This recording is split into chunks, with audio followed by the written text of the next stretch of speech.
அதிமுக சார்பில் நாடாளுமன்ற வேட்பாளர் சிங்கை ராமச்சந்திரன் தற்போது மாவட்ட ஆட்சியர் அலுவலகத்தில் வேட்புமனு தாக்கல் செய்தார். அவருடன் முன்னாள் அமைச்சர் SP வேலுமணி மற்றும் சட்டமன்ற உறுப்பினர் அம்மன் அர்ஜுனன் ஆகியோர் வந்திருந்தனர்.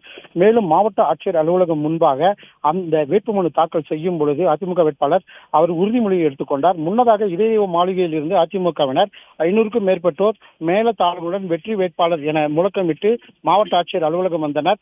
இதனையடுத்து பாஜக தகவல் தொழில்நுட்ப பிரிவு மாநில செயலாளரும் கோவை பெருங்கோட்ட பொறுப்பாளருமான செல்வப்பிரபு, கோவை இதய தெய்வ மாளிகையில் முன்னாள் அமைச்சரும் அதிமுக தலைமை நிலைய செயலாளருமான SP வேலுமணி முன்னிலையில் அதிமுகவில் இருந்தார். மேலும் இன்று காலை நாம் தமிழர் கட்சி வேட்பாளர் கலாநிதி அவர் வரும்பொழுது 30க்கும் மேற்பட்ட கார்களுடன் வந்ததால் போலீசாருடன் ஒரு சிறிய வாக்குவாதம் ஏற்பட்டது.